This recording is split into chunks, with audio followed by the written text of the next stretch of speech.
Mother bears with 2 cubs beg this human baby to be let into the home. Let us know where you are watching from.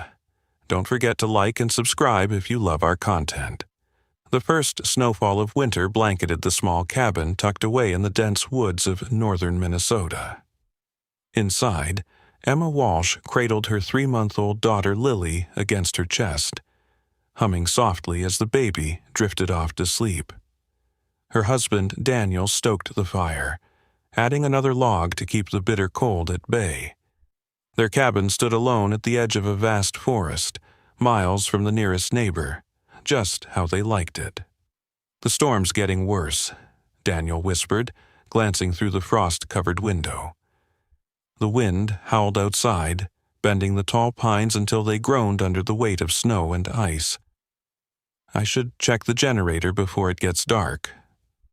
Emma nodded, carefully placing Lily in her wooden crib. "Be quick," she said, pulling a knitted blanket over the sleeping infant. "I don't like the feel of tonight. Something seems different." As Daniel zipped up his heavy coat, a strange silence suddenly fell over the forest. The howling wind died down, and the distant calls of birds ceased completely. Emma felt a chill run down her spine that had nothing to do with the cold. She'd lived in these woods all her life, and knew that such sudden silence usually meant only one thing: predators were nearby. Daniel paused at the door, his hand frozen on the knob. "Did you hear that?" he asked, his voice barely audible. Emma strained her ears. At first, there was nothing but the soft crackling of the fire. Then she heard it. A low, rumbling sound, followed by what almost sounded like a whimper. Not the cry of a wolf or the screech of an owl, but something larger, more desperate. "It's probably just the wind," Daniel said, but his voice lacked conviction. He reached for the rifle they kept mounted above the door, just in case. Before his fingers could touch the weapon, a heavy thud against the cabin wall made them both jump. Lily stirred in her crib but didn't wake. The thud came again, this time accompanied by a deep, rumbling groan that was unmistakably the sound of a bear. Emma rushed to the window, her heart hammering in her chest. What she saw made her gasp. Through the swirling snow, the massive silhouette of a bear stood on its hind legs, paw raised against the side of the cabin. But it wasn't alone. Behind it, sheltered from the worst of the storm, were 2 smaller bears, cubs, still young and vulnerable in the harsh winter. "Daniel," Emma whispered, unable to take her eyes off the scene. "There's a mother bear out there with 2 cubs." Daniel joined her at the window, his face pale. "That's not all," he said, pointing to the left. "There's another one." Emma shifted her gaze and felt her stomach drop. A second mother bear, slightly smaller than the first but still formidable, emerged from the trees. She too had a cub following close behind, limping noticeably on its front paw. As they watched in stunned silence, the larger bear lowered herself to all 4s and approached the cabin's front door. She didn't scratch or growl or show any signs of aggression. Instead, she simply sat down in the snow, her cubs huddled against her for warmth, and stared directly at the door, almost as if she were waiting to be invited in. The smaller bear joined her, guiding her injured cub to sit beside the others. Together, they formed a strange, patient gathering on the doorstep of the isolated cabin. "What do they want?" Emma whispered, clutching Daniel's arm. Before he could answer, Lily woke with a startled cry. The sound carried through the cabin and out into the snowy night. At the sound of the human baby's cries, something remarkable happened. The larger mother bear tilted her head, her ears perking up. Then, as Emma and Daniel watched in disbelief, she let out a soft, almost gentle moan, a sound that eerily mirrored the cries of their daughter. It was in that moment that Emma understood. These weren't just random bears seeking shelter from the storm. Somehow, they had come here deliberately, drawn by something more powerful than hunger or threat. They had come with a purpose. "Daniel," Emma said softly, her eyes never leaving the bears. "I think they need our help." Daniel gripped the edge of the window frame, his knuckles turning white. "Emma, they're wild animals. Bears. Do you understand what you're saying?" Emma moved away from the window, checking on Lily, who continued to fuss in her crib. The baby's cries grew louder, and outside, the larger mother bear made that strange moaning sound again. "Listen to that," Emma whispered. "She's responding to Lily. I've never heard of bears behaving this way." Daniel ran his fingers through his hair, a habit when he was stressed. "That doesn't make them any less dangerous. They could kill us all in seconds." Emma picked up Lily, cradling her close. The baby's cries softened as she felt her mother's warmth. "Look at them again, Daniel. Really look. They're not acting aggressive. They're waiting." Daniel reluctantly returned to the window. The snow fell heavier now, almost obscuring their view, but the bears remained, their dark forms stark against the white landscape. The injured cub whimpered, trying to put weight on its hurt paw only to quickly lift it again. The smaller mother bear gently nudged it back down, licking the wounded limb. "The little one is hurt," Emma said, joining Daniel at the window with Lily in her arms. "And look how thin they all are. Bears should be hibernating by now, not wandering in a snowstorm." "Something must have disturbed their den," Daniel reasoned, his voice softening slightly. "Maybe the storm damaged it, or hunters." A sharp crack echoed through the forest, the sound of a distant gunshot. The bears flinched but didn't run. Instead, they huddled closer together, the mothers positioning themselves protectively around their cubs. "Hunters," Daniel confirmed grimly. "Out of season 2. Emma felt a surge of anger. Hunting season had ended weeks ago. Anyone shooting at bears now, especially mothers with cubs, was breaking the law. She looked down at Lily, then back at the bear family seeking shelter at their doorstep. "We can't just leave them out there," she said firmly. Daniel stared at her incredulously. "What exactly are you suggesting? That we invite 4 bears into our home? With our baby?" Emma shook her head.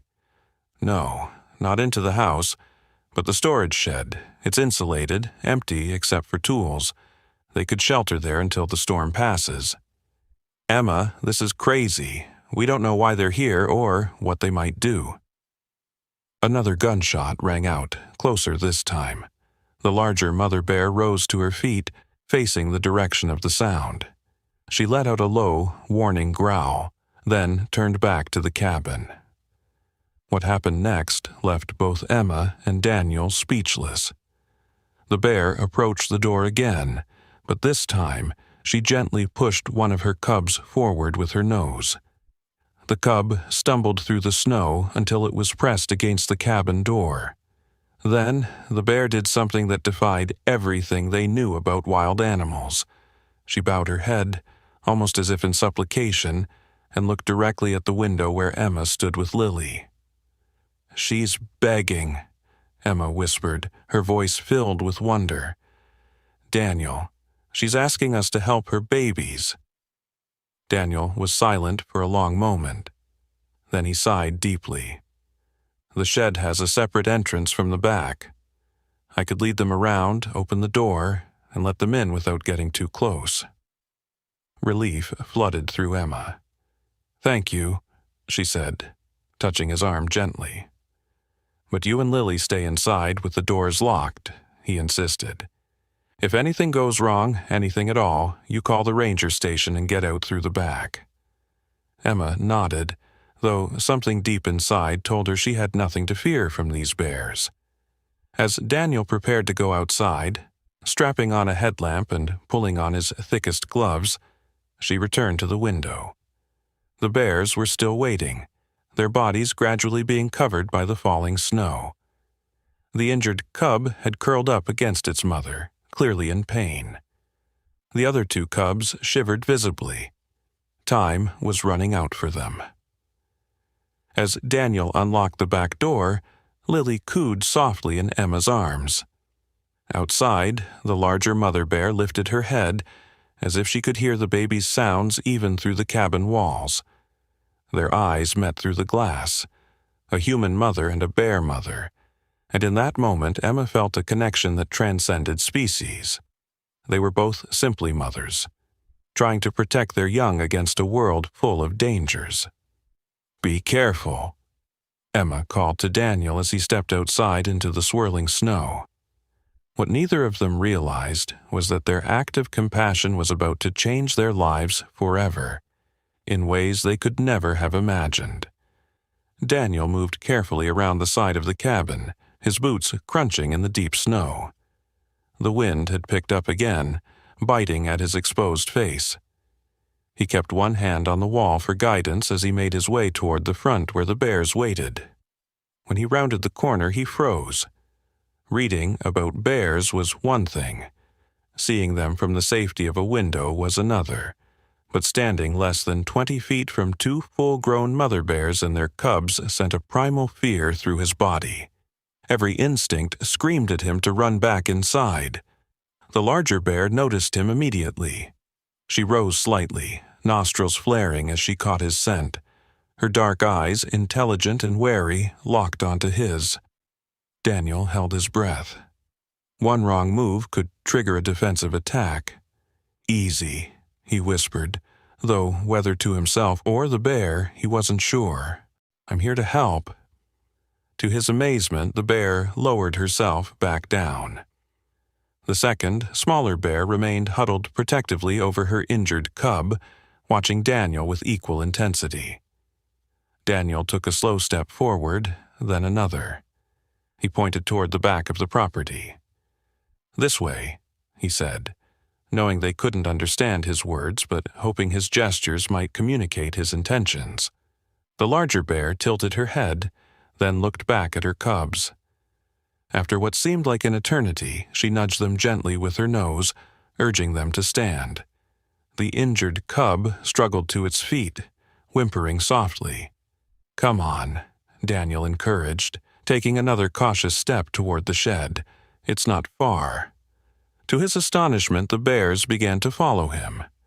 Not charging, not threatening, but walking slowly through the snow, the mothers keeping their cubs between them as they moved.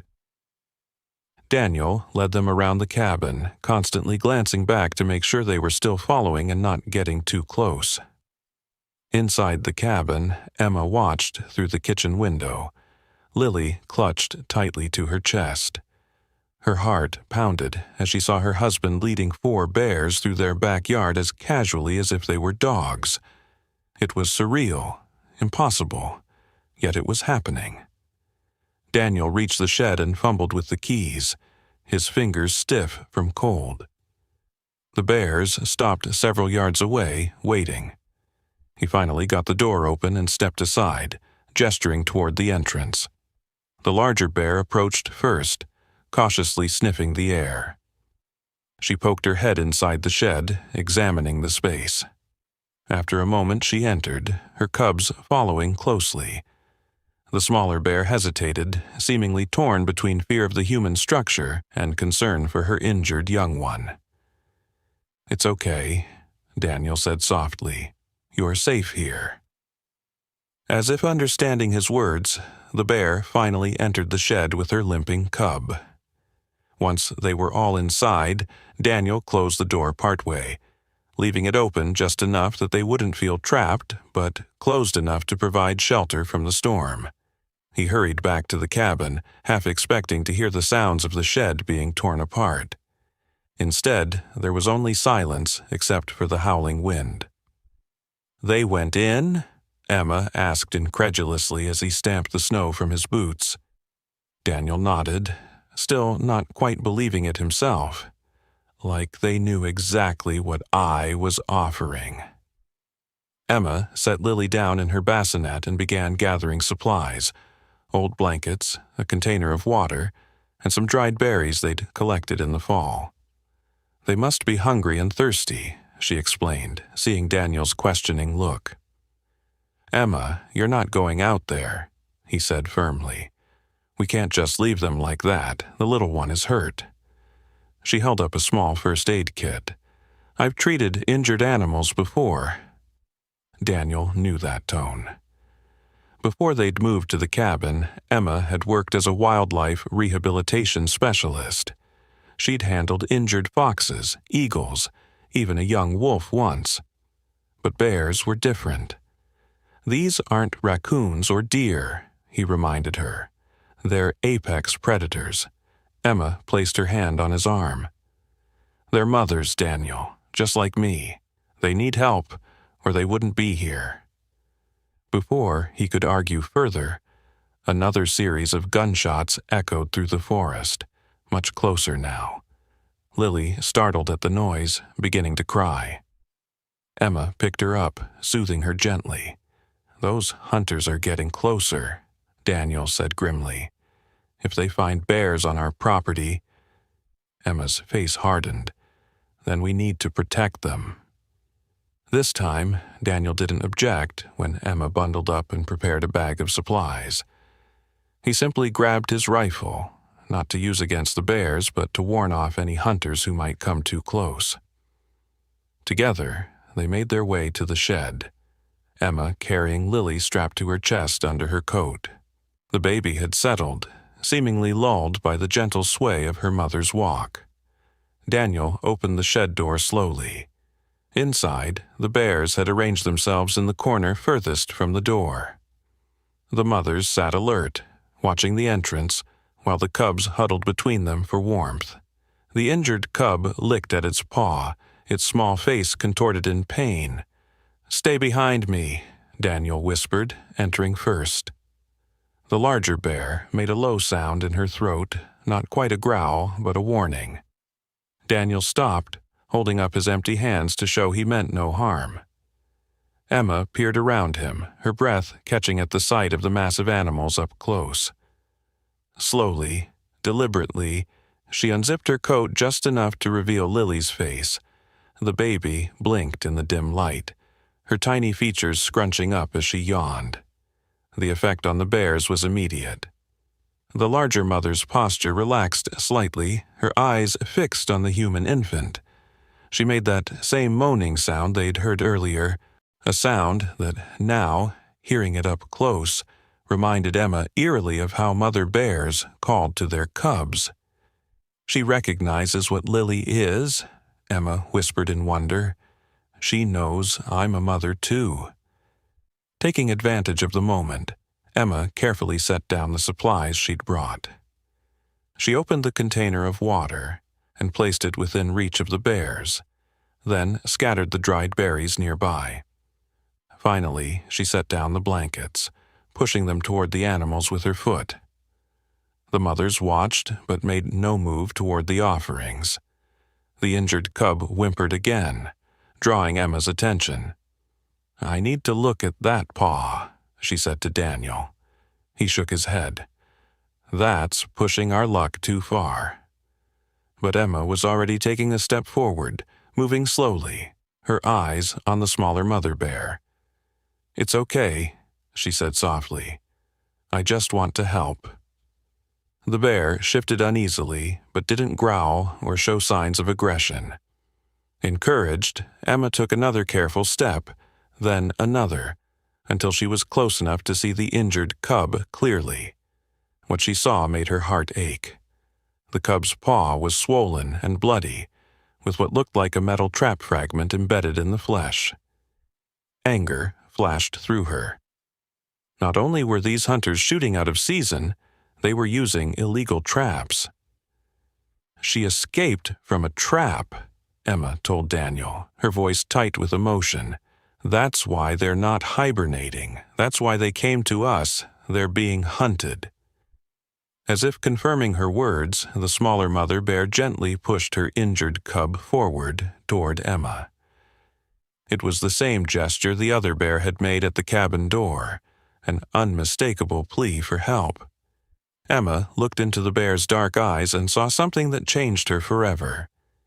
Intelligence, desperation, and trust.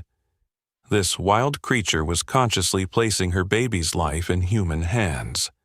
"I need the first aid kit," Emma said quietly to Daniel, "and I need you to hold Lily." Daniel hesitated only briefly before carefully taking their daughter from Emma's chest carrier. The larger mother bear watched the exchange intently, but remained calm. With steady hands born from years of working with wild animals, Emma began to treat the injured cub. The little one whimpered and tried to pull away, but its mother gently held it in place with one massive paw, a cooperation that defied everything Emma knew about wild bear behavior. As Emma worked to remove the trap fragment and clean the wound, she felt the weight of all 4 bears' gazes upon her. But instead of fear, she felt only a profound connection, a bridge forming between 2 worlds that rarely met in peace. Outside, the storm raged on, and somewhere in the darkness, hunters moved through the trees. But inside the small shed, an extraordinary moment of trust unfolded between species that had been enemies since time immemorial. None of them could know then how this unusual encounter would ripple outward, changing not just their lives, but the understanding of an entire community about the complex emotional lives of the creatures with whom they shared the forest. The trap fragment came free with a sickening pop, causing the bear cub to let out a high-pitched cry. Emma quickly pressed a clean cloth against the wound to stop the bleeding, murmuring soothing words as she worked. The cub's mother tensed but didn't interfere, seeming to understand that the pain was necessary for healing. "Almost done, little one," Emma whispered, applying antibiotic ointment before wrapping the paw in a light bandage. "This will help." Daniel stood near the door, cradling Lily while keeping watch through the crack. The baby had fallen asleep despite the tense situation, her tiny face peaceful against her father's chest. "Emma," he said suddenly, his voice dropping to a whisper, "there are flashlights moving through the trees." Emma secured the bandage and moved back from the cub, watching as its mother immediately pulled it close, inspecting Emma's work with surprising thoroughness. The larger bear rose to her feet, her attention focused on the door. A low rumble built in her chest. "The hunters," Emma said, quickly gathering her supplies. "They must be tracking the bears." Daniel passed Lily back to Emma and checked his rifle. "Stay here. I'll go talk to them." "Daniel, I'm just going to tell them this is private property and they need to move on." He gave her a reassuring smile that didn't reach his eyes. "It'll be fine." Before Emma could protest further, he slipped out of the shed, closing the door behind him. Through the small window, she could see him striding through the snow toward the approaching lights, rifle held casually but visibly at his side. Inside the shed, the atmosphere had changed. The bears were alert, the mothers standing protectively over their cubs. The larger one paced restlessly, her eyes never leaving the door. "It's okay," Emma said, though she wasn't sure if she was reassuring the bears or herself. Lily stirred against her chest, sensing her mother's tension. Outside, she could hear Daniel's voice, though not his words. Then other voices, rough, argumentative. The flashlight beams swung wildly, illuminating the snowy yard in strobing patterns. "This is private property." Daniel's voice came clearly now, firmer than before. "You need to leave." "We're tracking injured bears," a gruff voice replied. "Dangerous animals. Got a right to protect the community." "Not on my land, you don't," Daniel countered. "And bear season ended months ago." There was a tense silence, broken by a different voice, slurred and hostile. "Saw bear tracks leading right to your place. You hiding something?" Emma's heart pounded. She looked at the bears, who were now perfectly still, listening. The injured cub had stopped whimpering, as if it too understood the need for silence. "The only thing on my property is my wife and infant daughter," Daniel said coldly, "and I don't appreciate armed men trespassing near them in the middle of the night." The confrontation continued, voices rising. Emma clutched Lily tighter, praying that Daniel could convince the hunters to leave. The shed suddenly felt very small and very vulnerable. A sharp crack split the night, not a gunshot, but the sound of a punch landing. Emma gasped as she heard the scuffle, the shouts. Through the window she could see shadowy figures grappling in the snow.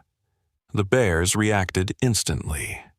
The larger mother charged toward the door, only to be blocked by Emma's body.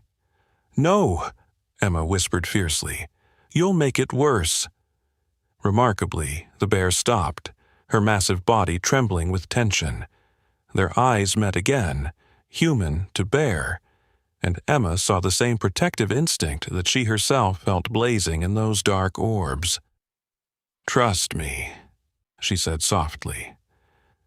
Outside, the fight had stopped. Emma could see Daniel now, standing over one of the hunters who was sprawled in the snow. The other two men had backed away, their postures uncertain. "Get off my property," Daniel said, his voice carrying clearly through the cold air. "Now, or the next call I make won't be to ask nicely." The fallen hunter scrambled to his feet, snatching up his dropped rifle. For a terrible moment, Emma thought he might turn it on Daniel. Instead, he spat into the snow and backed away. "This ain't over," he growled. "Those bears are killers. When they maul someone, it'll be on you." "Those bears were nowhere near my property," Daniel lied smoothly. "You're tracking shadows." The hunters retreated, their flashlights bobbing through the trees until they disappeared from sight. Only then did Daniel return to the shed, his face grim, a cut above his eye slowly dripping blood into the snow. "Are you hurt?" Emma asked as he stepped inside. "Just a scratch." He touched his brow, seeming surprised at the blood on his fingers. "They're gone for now, but they might come back with more people." The bears had settled somewhat, though they remained vigilant. The injured cub was examining its bandaged paw with curiosity, while the others watched Daniel with what almost looked like concern. "We need to call the ranger station," Emma said. "Report the illegal hunting." Daniel nodded, but his expression was troubled. "Even if we do, what then? The rangers can't just relocate bears in the middle of a snowstorm. And if they find out we've got bears in our shed..." He didn't need to finish the thought. Taking in wild animals, especially predators, could result in heavy fines or worse. "We can't just turn them out," Emma insisted, "not with those men still hunting them." As they debated their options, a soft sound drew their attention. The larger mother bear had approached, moving with surprising gentleness for such a massive creature. She stopped a few feet away, then did something that left them both stunned. She dipped her head and nudged the water container Emma had brought, pushing it toward Daniel's feet. It was such a human-like gesture of offering that they could only stare. Then, just as deliberately, the bear turned and moved back to her cubs, settling down beside them. "Did she just, 'Thank you'?" Daniel asked incredulously. Emma nodded slowly, her scientific mind struggling to reconcile what she was witnessing with everything she knew about wild animal behavior. "I think she did." They stayed a while longer, watching as the bears gradually relaxed. The mothers took turns drinking from the water container, then carefully guided their cubs to do the same.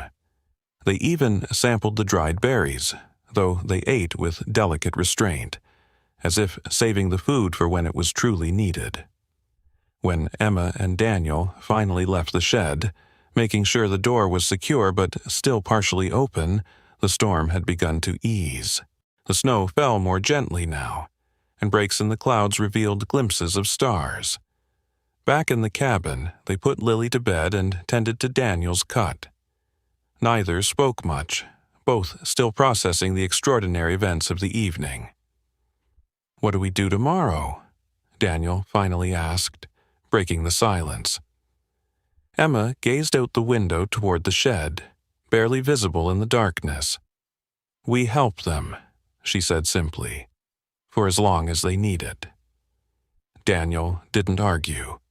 He'd seen enough that night to know that something exceptional was happening, something that defied explanation but demanded respect.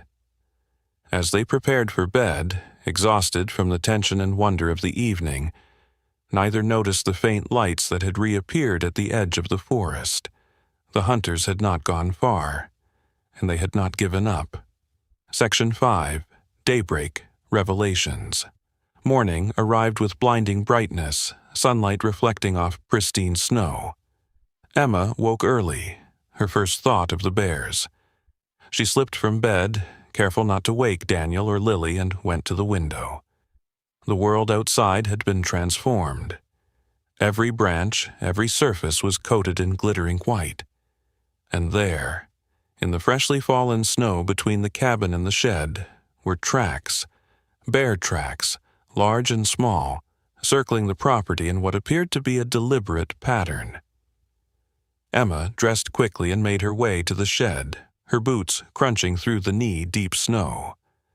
The door remained as they had left it, partially open. She approached cautiously, unsure what she would find. "Hello?" she called softly, peering inside. The shed was empty. The blankets lay rumpled in the corner, and the water container was tipped over. The bears had gone. Disappointment washed over her, though she knew it was irrational. They were wild animals after all. It was better that they had left, found a safer place to hide from the hunters. As she turned to go back to the cabin, something caught her eye. Markings on the wooden wall of the shed. Emma stepped closer, squinting in the dim light. Long, deep grooves had been carved into the wood, not randomly as bears might do when sharpening their claws, but in distinct patterns. 5 parallel lines, drawn with precision. Beneath them, a rough circle. And beside that, what could only be described as a crude but recognizable drawing of a cabin. Emma traced the markings with trembling fingers. This was no random scratching. This was communication. Deliberate. Intentional. "Daniel!" she called, her voice carrying across the snowy yard. "Daniel, come see this." He appeared at the cabin door, Lily bundled in his arms. "What is it? Are they gone?" "Yes, but you need to see what they left."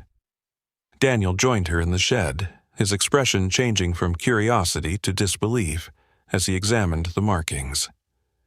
"Is that?" "A map," Emma confirmed. "I think it's showing 5 lines, maybe a landmark, a road or creek. Then the circle, which could be some kind of area, and the cabin, which is us." "You think bears drew a map?" Daniel's tone was skeptical, but his eyes never left the markings. "I don't know how else to explain it." Emma ran her hand over the grooves again. "This isn't random, Daniel. They're trying to tell us something." They studied the crude map together, trying to make sense of it. The 5 parallel lines could indeed represent a road. The old logging road that ran about 3 miles east of their property crossed a stream in 5 places. "If that's the logging road," Daniel said slowly, "and this circle is some area near it. There's an old quarry out that way," Emma remembered. "It was abandoned years ago. Deep pits, caves formed in the rock faces. A perfect place for a den," Daniel finished her thought. They looked at each other, the same realization dawning in both their eyes. The bears hadn't just been seeking temporary shelter from a storm or hunters. They had come specifically to their cabin, to people who might help them. And now they were showing them where they lived. Why would they do that? Daniel wondered aloud. Why lead us to their den? Before Emma could answer, a distant sound reached them. Engines, multiple ones, growing louder. They stepped outside to see a caravan of ATVs and snowmobiles approaching along the forest road. At least 6 or 7 vehicles carrying men with rifles. "The hunters," Daniel growled. "They've brought reinforcements." Emma felt cold fear grip her heart. The bears might have left their shed, but they had clearly not gone far, not if they'd taken the time to leave a message. They could still be nearby, vulnerable in the daylight with nowhere to hide but their den. And now these men were coming, armed and determined to find them. "We need to warn them," Emma said urgently. Daniel stared at her. "Warn the bears? Emma, how exactly do you plan to do that?" She was already moving toward the cabin. "I don't know, but they trusted us enough to show us where they live. We can't just let those men find them." Inside, Emma quickly packed a bag, more medical supplies for the injured cub, food, water, and a map of the area. Daniel followed her, still holding Lily, his expression torn between concern and resignation. "You want to go to their den," he said. It wasn't a question. "We can get there first if we take the snowmobile." Emma zipped up the bag. "We can lead the bears somewhere safer before the hunters find them. Or we could call the rangers now, report the illegal hunting, and let them handle it. By the time the rangers get here, it could be too late." Emma took Lily from his arms, kissing her soft cheek. "I'm not asking you to understand, Daniel, but I have to try." He watched her for a long moment, then sighed deeply. "We'll take Lily to Sarah's," he decided, referring to their closest neighbor 5 miles down the road. "Then we'll go to the quarry together." Relief flooded through Emma. She hadn't wanted to say it, but she'd been prepared to go alone if necessary. "Thank you." They bundled Lily into her warmest clothes, packed her diaper bag, and secured her in her car seat. As Daniel prepared the truck, Emma took one last look at the markings in the shed. 5 lines, a circle, a cabin. A message from one mother to another. "We're coming," she whispered to the empty shed. "Hold on." The drive to Sarah's took longer than usual with the snow-covered roads. By the time they had dropped off Lily, with a hastily concocted story about needing to check on storm damage, and circled back toward the quarry on their snowmobile, nearly 2 hours had passed. They could hear the hunters' vehicles in the distance, spreading out through the forest. Daniel drove the snowmobile expertly through the trees, following the route they had decoded from the bears' crude map. Emma clung to his back, scanning the forest for any sign of their ursine friends. The old quarry came into view, a massive gash in the earth, its steep sides covered in snow, dotted with dark openings of small caves and crevices. Daniel cut the engine some distance away, and they continued on foot, moving as quietly as possible. "There," Emma whispered, pointing to fresh tracks in the snow near the quarry's edge. "They're here." They followed the tracks carefully, alert for any sign of the hunters. The trail led them to a large opening at the base of the quarry wall, partially hidden by fallen rocks and thick brush. Bear tracks led inside. Daniel looked at Emma, his expression clearly saying this was madness, but he didn't try to stop her as she approached the cave entrance. "Hello?" she called softly into the darkness. "We're here to help." For a long, tense moment there was only silence. Then, from the depths of the cave, came a familiar rumbling sound. The larger mother bear emerged slowly from the shadows, her dark eyes fixed on the humans. Behind her, her cubs peeked out cautiously. "The hunters are coming," Emma said, not sure if the bear could understand her words, but trusting she would sense the urgency. "You need to leave." The bear tilted her head, her nostrils flaring as she caught their scent. Recognition flickered in her eyes. She turned back toward the cave and made a soft chuffing sound. To Emma and Daniel's amazement, the smaller mother bear appeared, her injured cub limping beside her, the bandage still wrapped around its paw. But they weren't alone. Behind them came more bears, 3 more adult females, each with cubs of their own. A total of 5 mother bears with their young. 5 lines, Daniel whispered in awe. 5 mother bears. The pieces fell into place with stunning clarity.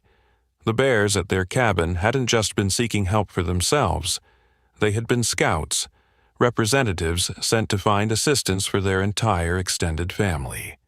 A family that was being systematically hunted out of season, pursued even as they tried to hibernate. The sound of engines grew louder. They didn't have much time. "We need to move them," Emma said urgently. "There's an old nature preserve about 6 miles north. No hunting allowed, rangers patrol it regularly." Daniel nodded, but his eyes never left the assembled bears. "And how do we explain to the rangers why we're leading a parade of bears through the forest?" Emma had no answer for that. She simply approached the larger bear, the one who seemed to be the leader, and pointed north. "This way," she said clearly. "Safety." Whether it was coincidence or understanding, the bear turned in the direction Emma had pointed, sniffed the air, and then looked back at her companions. One by one, the mother bears gathered their cubs, nudging the little ones into a tight formation. The injured cub struggled to keep up, its bandaged paw still tender, but its mother patiently supported it, allowing the small creature to lean against her massive frame for stability. "They're listening to us," Emma whispered, astonishment evident in her voice. "Daniel, they actually understand." Daniel watched the scene unfold with disbelief etched across his features. Everything he thought he knew about wild animals, about the separation between human and animal intelligence, was being challenged before his eyes. These weren't just instinct-driven creatures, they were demonstrating complex thinking, communication, and trust. "The engines are getting closer," he said, forcing himself back to the immediate danger. "We need to move now." Emma approached the lead bear, maintaining a respectful distance but close enough to establish what felt impossibly like eye contact. "Follow us," she said clearly, gesturing toward the snowmobile and then to the north. "We'll lead you to safety." The bear blinked slowly, her dark eyes reflecting intelligence that science had never fully acknowledged in her kind. She made a low, rumbling sound that rippled through the group, and the bears began to move as one unit, the mothers protectively flanking their cubs. Daniel started the snowmobile, keeping the engine at its lowest setting to minimize noise. "We'll need to move slowly enough for them to follow, but fast enough to stay ahead of the hunters," he called to Emma as she climbed on behind him. They set off through the snow-laden forest, following game trails and natural clearings where the bears could move more easily. Every few minutes, Daniel would pause and look back, half expecting the bears to have vanished into the wilderness. But each time, the remarkable procession remained. 5 mother bears and their cubs, moving with purpose and trust behind the humans who had become their unlikely allies. The journey was arduous. The snow was deep, and the injured cub frequently needed to rest. During these pauses, Emma would check on its bandage, sometimes applying more antibiotic ointment or adjusting the wrapping. The mother bears watched closely, but showed no aggression, only what Emma could only describe as gratitude in their expressive eyes.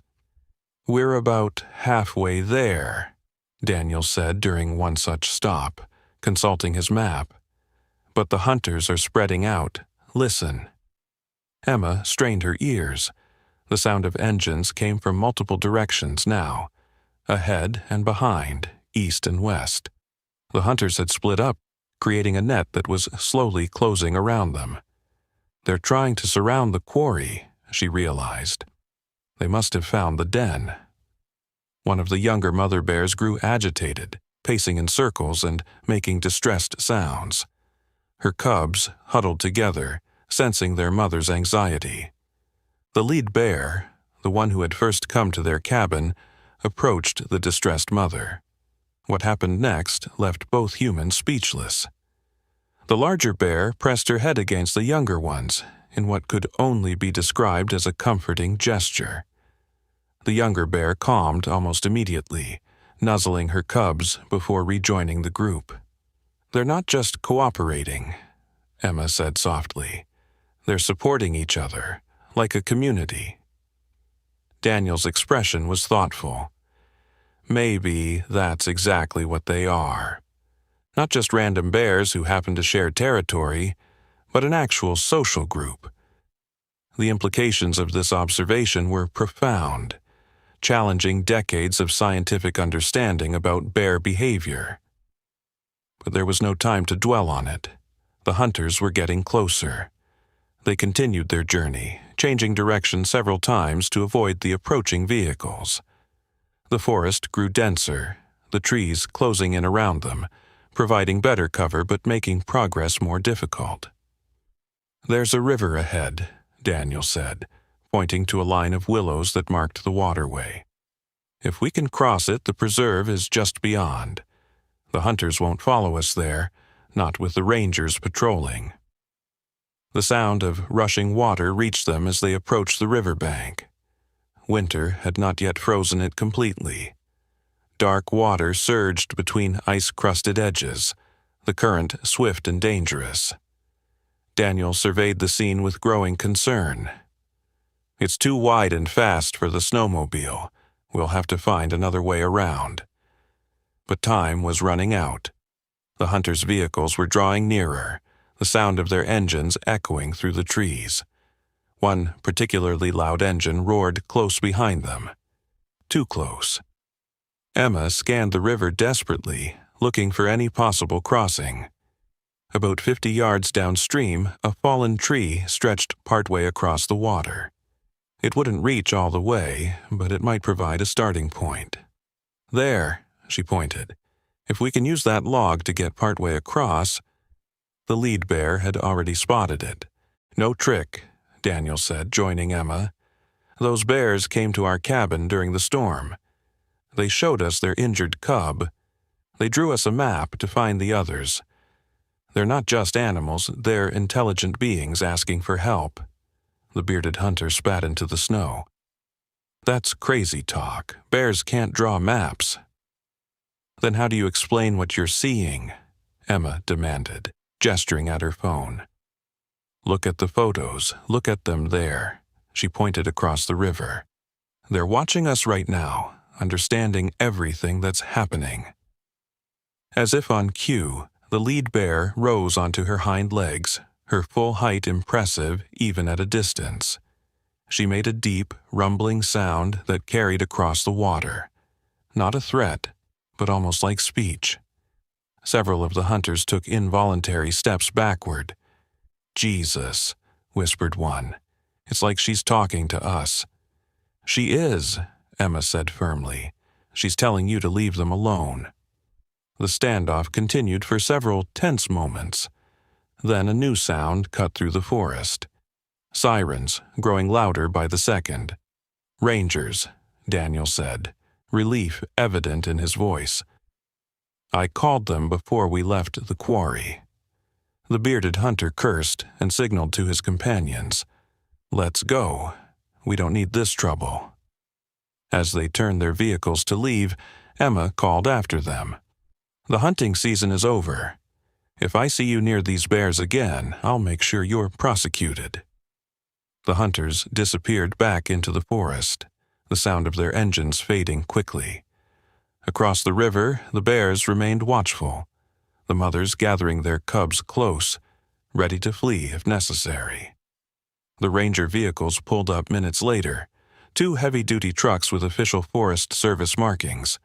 4 rangers emerged, armed but with their weapons holstered. "Mr. and Mrs. Walsh?" the lead ranger asked, approaching Daniel and Emma. "We got your call about illegal hunters." Daniel nodded. "They just left. They were hunting these bears." He gestured across the river. The rangers turned, finally noticing the assembled bears on the far bank. Their reactions were immediate. Hands moved to weapons, bodies tensed. "Hold on," Emma said quickly. "They're not dangerous, they're just trying to reach the nature preserve." The lead ranger, a woman in her 40s with weathered features, looked skeptical. "Ma'am, those are wild bears. They're always dangerous." "Not these ones," Emma insisted. She quickly explained the extraordinary events of the past 24 hours. The bears coming to their cabin, the injured cub, the map, the journey to the preserve. The rangers listened with increasing disbelief. "Bears don't behave like that," one said flatly. "These ones do," Daniel replied, "and we have proof." He handed over Emma's phone with the photographs. The lead ranger studied the images, her expression changing from skepticism to cautious curiosity. "I've never seen anything like this," she admitted. "But even if what you're saying is true, we can't just let those bears wander into the preserve. They need to be evaluated, tagged, possibly relocated." "They're trying to relocate themselves," Emma argued. "They chose the preserve because they know it's safe. All they need is a chance to establish a new den for the winter." Across the river, the bears had begun to move again, following the shoreline deeper into the preserve. The lead bear paused once, looking back at the humans, before disappearing into the trees with her extended family. The lead ranger sighed, handing the phone back to Emma. "I've been working these forests for 20 years, and I've never heard a story like yours. But those photos—" She shook her head. "We'll need you both to come to the station and file a formal report, and we'll need to track those bears to ensure public safety." "Will you protect them from the hunters?" Emma asked anxiously. The ranger nodded. "If they're in the preserve, they're under our protection. And if what you're saying is true, if these bears really did communicate with you, then we're dealing with something science needs to study, not something hunters need to shoot." As they drove to the ranger station in one of the Forest Service trucks, Emma gazed out the window at the snowy landscape. Somewhere in those trees, 5 mother bears were leading their cubs to safety, bears who had trusted humans enough to ask for help, who had demonstrated cooperation, communication, and compassion typically considered beyond their capabilities. She thought of Lily, safely at Sarah's house, unaware that her parents had just participated in something that might change our understanding of animal intelligence forever. One day, she would tell her daughter this story. The day the bears came asking for help, the day they discovered that the line between human and animal minds might be far less defined than science had believed. Daniel reached over and squeezed her hand. "What do you think will happen to them?" he asked quietly. Emma smiled, a sense of peace settling over her despite the chaos of the day. "They'll survive," she said with certainty, "and they'll remember us, just like we'll remember them." As the truck wound its way through the forest toward civilization, Emma could almost swear she heard a distant, rumbling farewell echoing through the trees, the voice of a mother bear, speaking from one parent to another across the boundaries of species. 2 weeks passed since the remarkable rescue. The Walsh family had settled back into their routine, though life would never quite be the same. The ranger station had taken their full report, documented the bears' unusual behavior, and promised to monitor the situation. Scientists from the state university had visited, interviewed Emma and Daniel extensively, and examined the markings in the shed with barely concealed excitement. This could revolutionize our understanding of ursine intelligence, one researcher had enthused, carefully photographing the crude map. Deliberate symbolic communication from bears, it's unprecedented. Emma had shared everything except one detail: the profound emotional connection she had felt with the mother bears. That moment of recognition between two maternal souls that transcended species.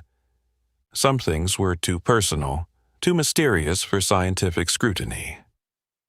On a crisp morning in early December, Emma sat by the cabin window, nursing Lily while watching snowflakes drift lazily from a pearl-gray sky. Daniel had gone to town for supplies, taking advantage of the cleared roads before the next storm hit. "Your dad should be home soon," she murmured to the baby, who gazed up at her with wide, innocent eyes. "Then we'll have hot chocolate and read stories by the fire." "Would you like that?" Lily responded with a tiny burble, her fingers curling around Emma's thumb with surprising strength. At 3 months old, she was already showing a distinct personality, curious, observant, with a calm disposition that reminded Emma of herself. A movement at the forest's edge caught Emma's attention. She squinted through the falling snow, her heart quickening as a large, dark shape emerged from the trees. It moved with deliberate grace, its massive body leaving deep tracks in the fresh powder. The lead mother bear. Emma sat perfectly still, Lily cradled against her chest. The bear approached slowly, stopping about 50 yards from the cabin. She rose onto her hind legs, her full height impressive against the white landscape, and seemed to look directly at the window where Emma sat. For a long moment, they regarded each other across the distance. Woman and bear. Two mothers connected by an experience that defied explanation. The bear lowered herself to all fours again and made a soft chuffing sound. From the tree line, 2 small forms darted out. Her cubs, noticeably larger than they had been 2 weeks ago, tumbling and playing in the snow with carefree abandon. Their mother watched them indulgently, occasionally nudging them back when they strayed too far. Emma smiled, tears welling in her eyes at the simple beauty of the scene. The bear family was healthy, safe, enjoying a moment of peace. She wanted to go outside, to somehow communicate her joy at seeing them again, but she knew better than to approach wild bears, no matter how special their connection might be. The bear suddenly turned her head, alert to a sound Emma couldn't hear. Within seconds, she had gathered her cubs and retreated into the forest, vanishing as silently as she had appeared. Minutes later, Daniel's truck pulled into the driveway. Emma greeted him at the door, Lily bundled in her arms. "You just missed them," she said, helping him with the grocery bags. "Missed who?" "The bears, the lead mother and her cubs. They came to the edge of the yard. I think they came to show me they're okay." Daniel set down the bags and looked at her with a mixture of concern and wonder. "Do you think they'll keep coming back? Is that safe?" Emma considered the question seriously. "I don't think they'll come too close again.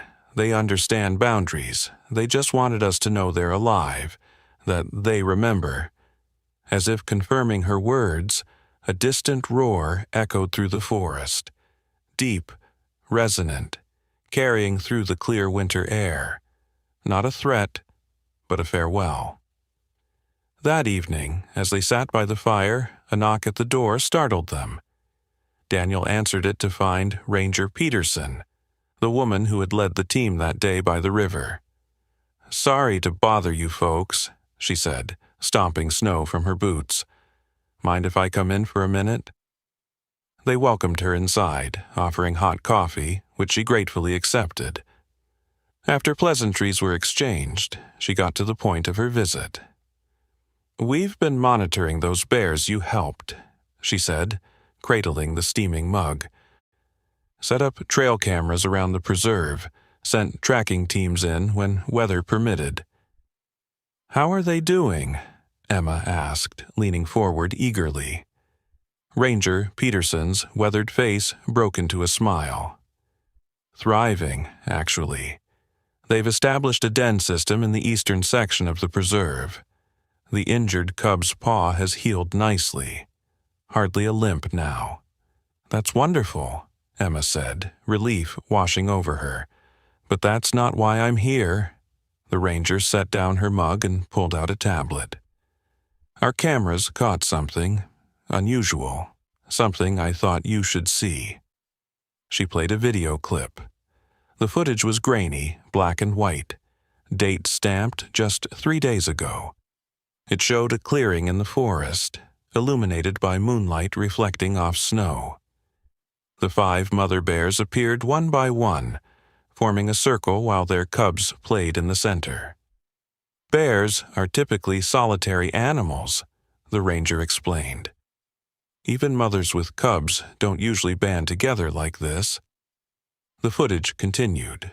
The bears began moving in what could only be described as a coordinated pattern, rising on hind legs, moving in sequence, occasionally making sounds to each other that seemed to elicit specific responses. "At first, we thought they were just playing or establishing dominance," Peterson said. "But watch this part closely." The bears suddenly stopped their movements and turned as one to face the camera. The lead bear approached, studying the device with evident curiosity. She sniffed it, touched it gently with one paw, then turned to the others and made a series of soft sounds. What happened next left Emma and Daniel speechless. The bears began to scratch in the snow, taking turns, each adding to what was gradually taking shape on the ground. When they finished and moved away, the camera had a clear view of their creation. A perfect circle with 5 smaller circles inside it, and beside it, unmistakably, a simple drawing of a cabin. "They're communicating with each other," Peterson said quietly. "Sharing information, working together, and that symbol." She pointed to the cabin drawing. "That's new behavior. We've never documented anything like it." Daniel found his voice first. "What does this mean? For the bears? For science?" The ranger shook her head.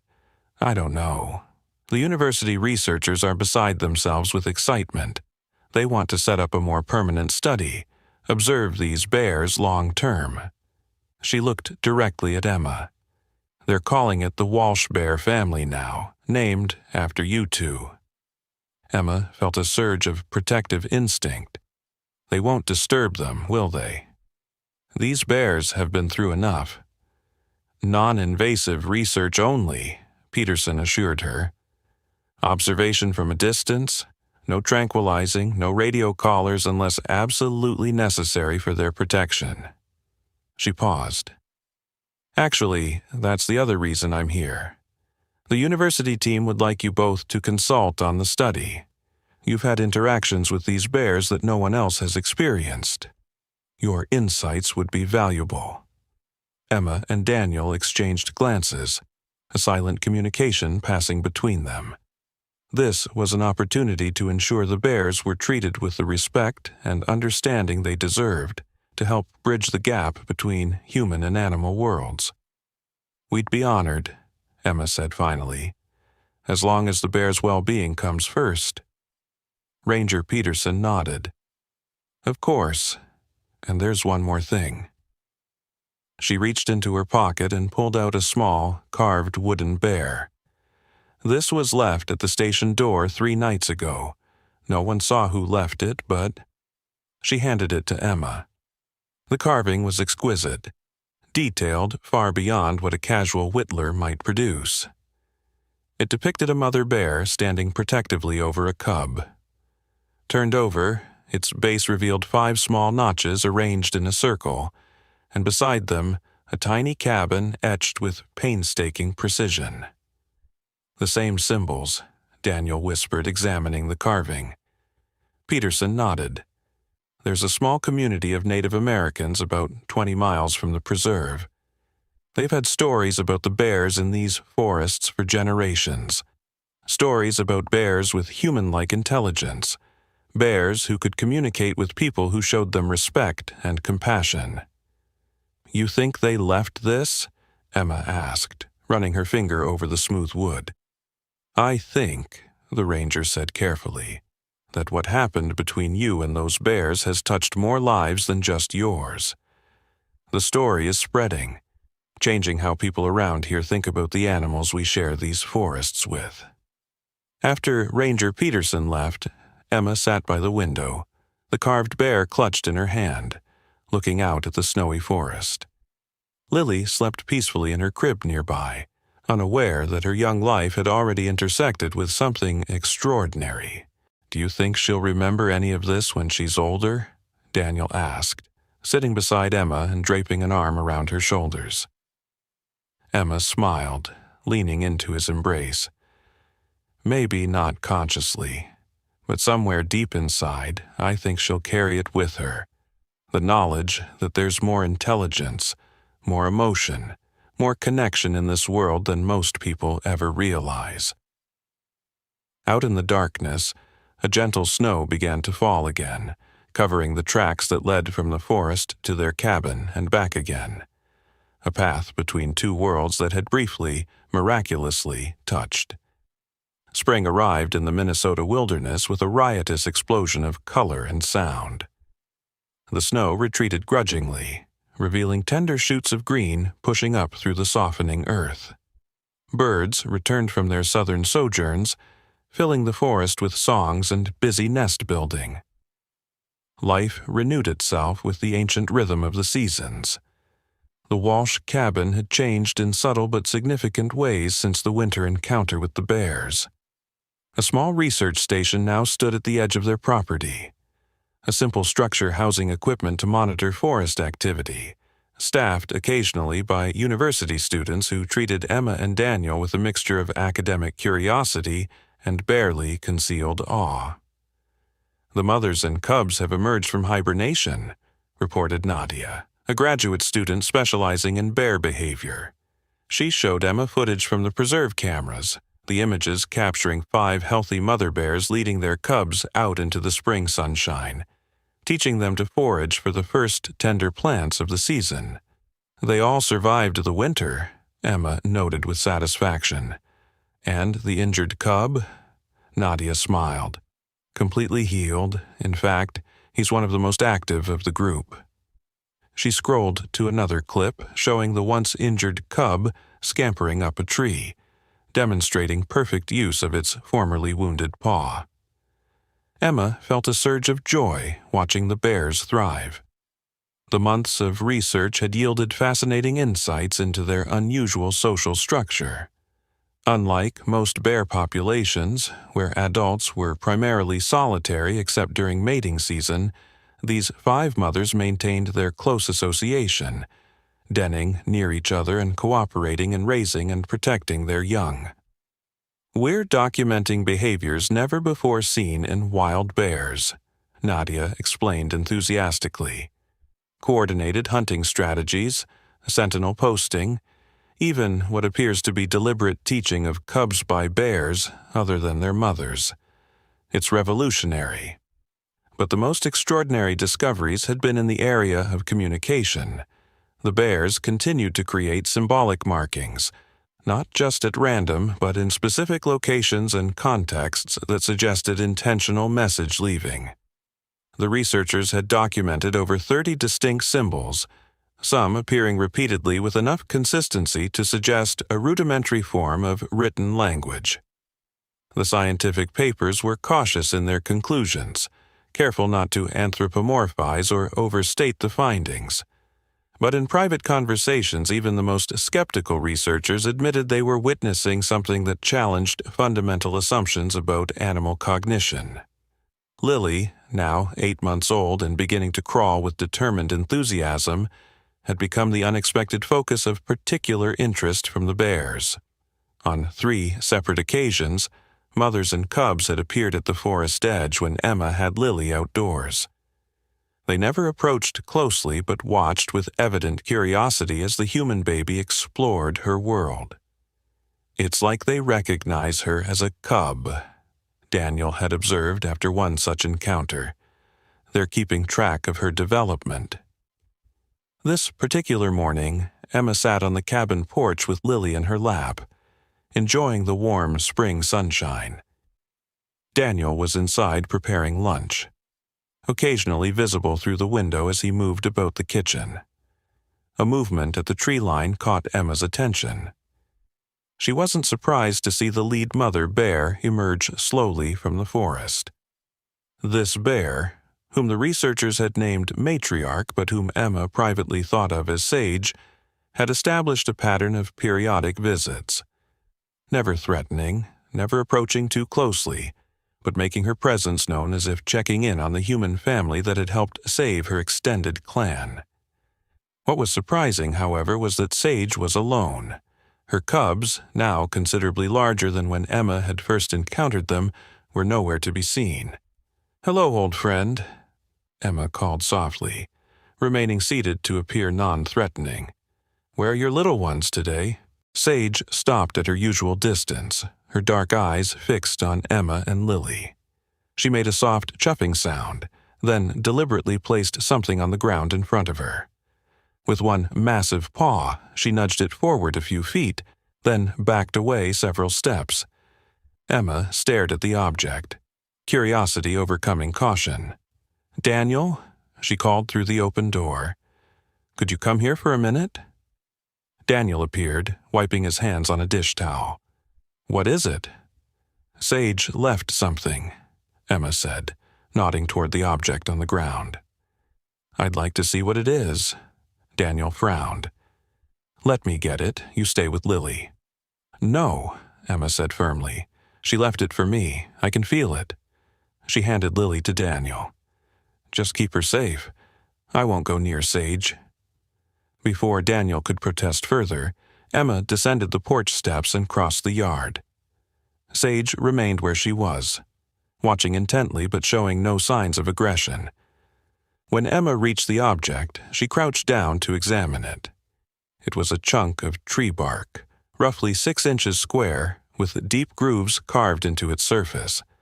The markings were precise, deliberate, 5 small circles arranged around a larger central circle. Beside this familiar symbol was something new, what appeared to be a small human figure holding a tinier figure in its arms. "A mother and baby," Emma whispered, recognizing the crude but unmistakable depiction of herself and Lily. She looked up at Sage, who was watching her with those intelligent eyes. "Thank you," she said, carefully picking up the bark carving. "It's beautiful." The bear made a soft sound in her throat, then turned and lumbered back toward the forest. At the edge of the trees, she paused and looked back once, as if ensuring Emma had received her gift before disappearing into the shadows. Emma returned to the porch, the bark clutched carefully in her hands. "What is it?" Daniel asked, bouncing Lily gently as the baby reached for the interesting new object. "A message," Emma said, showing him the carving. I think she's telling us that we're part of their family circle now." Daniel studied the markings, his expression thoughtful. "The researchers need to see this." "They will," Emma agreed. "But first, I want to understand it myself." Over the following weeks, the bark carving became the centerpiece of intense scientific interest.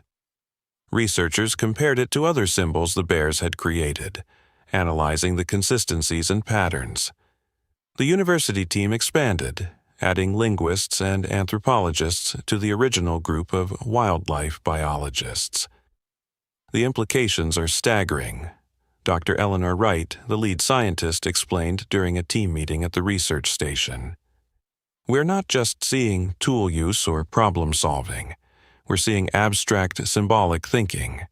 The ability to represent ideas outside of immediate physical reality is a cognitive leap previously thought unique to humans.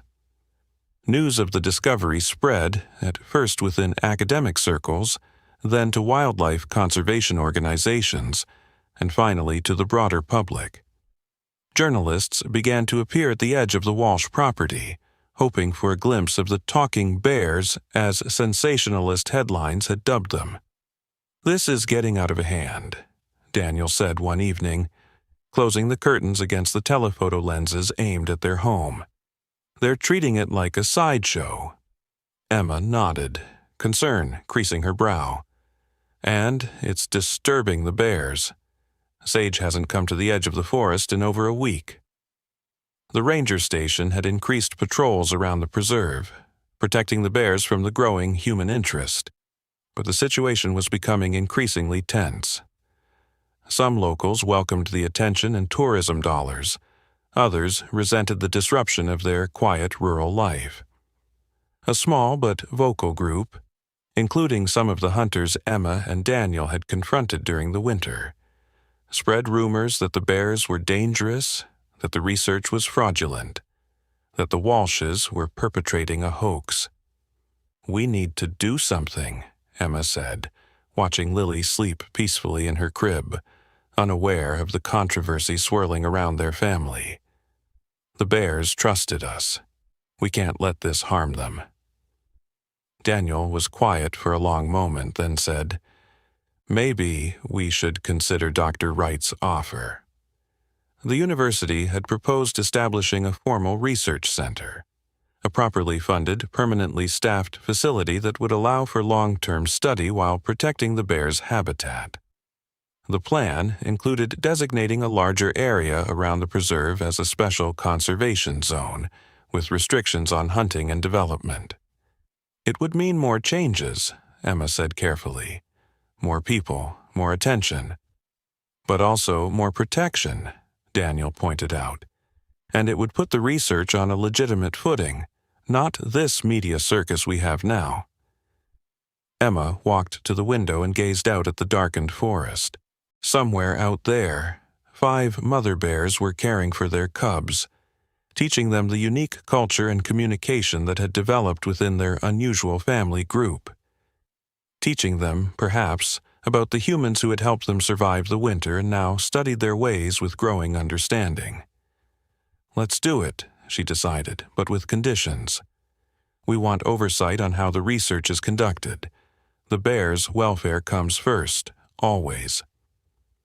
The following morning, they called Dr. Wright to accept the proposal, laying out their terms for proceeding. By afternoon, plans were in motion. University administrators and wildlife officials moving with surprising speed to secure the necessary approvals and funding. 3 days later, Emma was in the yard with Lily, showing the increasingly mobile baby how to identify different wildflowers, when a familiar figure emerged from the trees.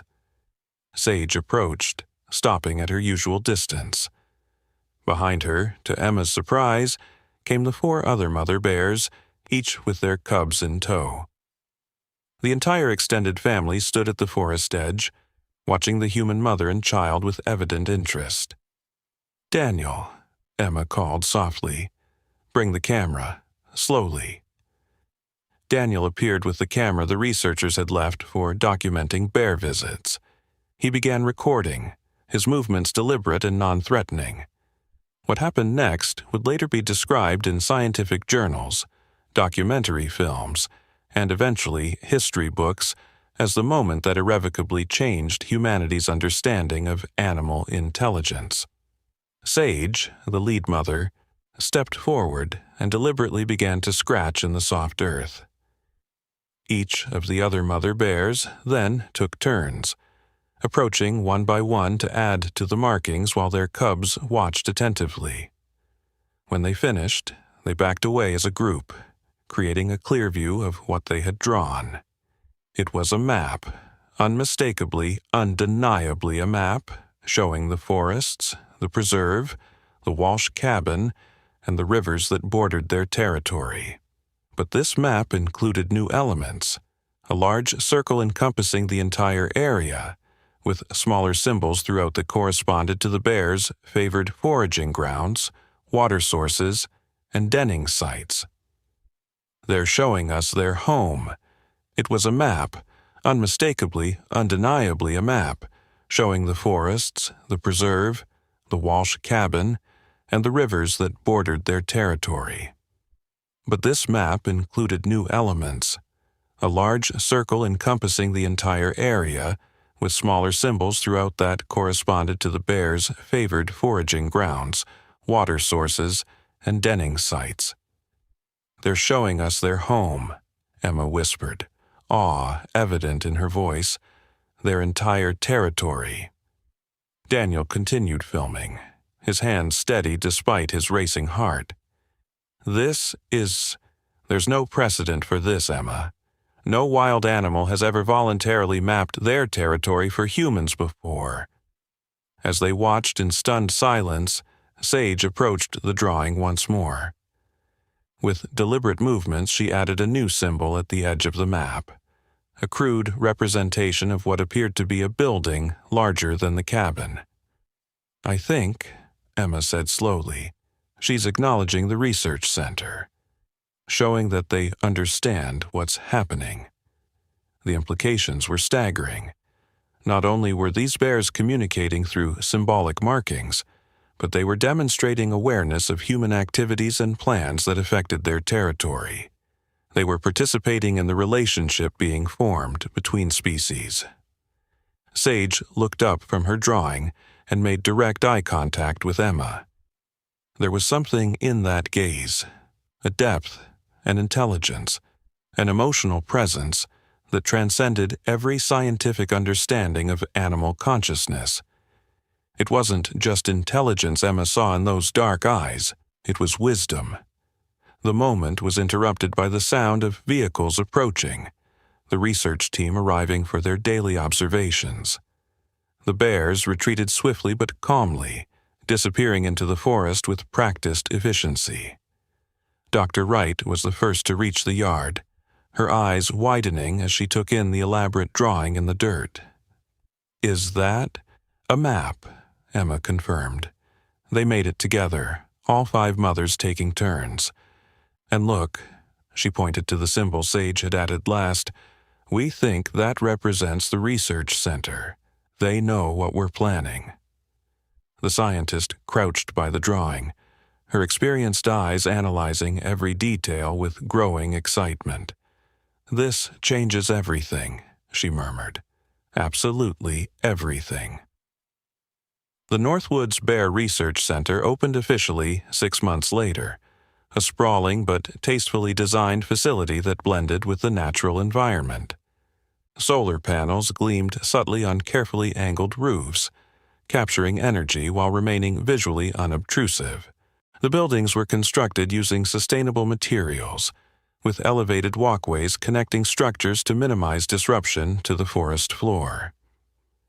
Emma stood on the observation deck, Lily perched on her hip, watching as officials cut the ceremonial ribbon. The 9-month-old baby babbled excitedly, pointing at the colorful flags decorating the entrance. "That's right, sweetie," Emma murmured. "Pretty flags, and look." She turned slightly, directing Lily's attention to the forest edge where dark shapes moved among the shadows. "Your special friends came to watch, too." The bears had maintained a cautious but consistent presence throughout the construction process. They observed from safe distances, neither fleeing from nor approaching the human activity. The research team, under Emma and Daniel's insistence, had established strict protocols to ensure the bears were never disturbed or made to feel threatened. "They understand what we're doing," Emma had explained repeatedly to skeptical officials and contractors. "They're allowing this to happen in their territory. We need to respect that." Daniel joined them on the observation deck, slipping an arm around Emma's waist. "Governor's speech is finally over," he said with a slight smile. "I think even Sage was getting bored." "Did you see her yawn?" Emma laughed. The lead mother bear had indeed been visible during the governor's lengthy address, sitting remarkably still at the forest edge, occasionally tilting her head as if listening to the human voices carrying across the clearing. She was probably wondering why humans need so many words to say such simple things, Emma suggested. Their light moment was interrupted by Dr. Wright approaching with a tall, distinguished man in a well-tailored suit whom Emma recognized as the university president. "Mrs. Walsh," the president said, extending his hand, "I wanted to personally thank you and your husband for making all this possible. Your insights and conditions for this project have ensured we're approaching this research with the proper respect and ethical considerations." Emma shook his hand. "Thank you, but we're not the ones who made this possible." She nodded toward the forest. They did. They chose to communicate. They chose to trust. The president followed her gaze, his expression revealing genuine wonder as he spotted several bears observing the ceremony from the tree line. "Remarkable," he murmured. "Truly remarkable." A flurry of activity near the main building signaled the beginning of the official tour. Government officials, major donors, and media representatives gathered, ready to view the state-of-the-art research facilities. "Shall we join them?" Dr. Wright asked. "The governor specifically requested you both be part of the tour." Daniel shook his head. "I think we'll stay here a while longer. This is a good moment for simple observation." The scientist nodded understandingly and led the university president away, leaving the Walsh family alone on the observation deck. Emma settled into one of the comfortable chairs designed for long-term wildlife watching. Lily squirmed in her lap, her curious eyes drawn to the movement at the forest edge where the bears continued their patient observation. "Do you think they understand what today means?" Daniel asked, taking the seat beside her. Emma considered the question, watching as Sage guided her cubs, now nearly adolescents, in a semicircle along the tree line, positioning them to better observe the human gathering. "I think they understand more than we can imagine," she replied softly. "They've been watching us, learning about us, just as we've been studying them. The difference is, they began their observations long before we recognized their intelligence." As the official tour proceeded through the research center, Emma, Daniel, and Lily remained on the observation deck, sharing a moment of quiet communion with the bears who had changed their lives and were now changing scientific understanding of animal consciousness. Suddenly, Sage stepped fully out of the forest, her massive form silhouetted against the green backdrop. With deliberate movements, she rose onto her hind legs, a position that once would have seemed threatening, but now registered as something else entirely. She stayed that way for several long moments, gazing directly at the Walsh family. Then, in a gesture that brought tears to Emma's eyes, the bear placed one paw over her heart before lowering herself back to all fours. "Did you see that?" Daniel whispered, his voice thick with emotion. Emma could only nod, words failing her. The simple gesture, so human-like, so full of meaning, transcended every boundary between their species. As Sage turned to lead her family back into the depths of the forest, Emma knew with absolute certainty that they were witnessing not just a new scientific discovery, but the beginning of a profound relationship between two intelligent species sharing one world. "Goodbye for now, old friend," she called softly as the bears disappeared among the trees. "Thank you for trusting us with your story." The research center would go on to document extraordinary behaviors and communication patterns among the bears. Scientific papers would be published, theories of animal cognition would be rewritten, and conservation policies would be transformed by the growing recognition of complex intelligence in non-human species. But for Emma, Daniel, and Lily, The true magic would always be that winter night when desperate mother bears had knocked on their door, asking for help. The night that reminded humans that compassion, intelligence, and the love of family were never exclusively human traits, but universal bonds that connected all living beings who shared the ancient forests and the wider world beyond. As the sun began to set over the Northwoods Bear Research Center, casting long shadows across the clearing, Emma held her daughter close and whispered in her ear, "Remember this day, Lily. Remember that sometimes the most important voices are the ones we've never been taught to hear, and the deepest connections come when we open our hearts to understanding those different from ourselves." In the distance, a mother bear called to her cubs, her voice echoing through the trees, a sound that once might have struck fear, but now carried a message of shared wisdom across the dividing line between wilderness and civilization, between human and animal, that had suddenly grown much thinner.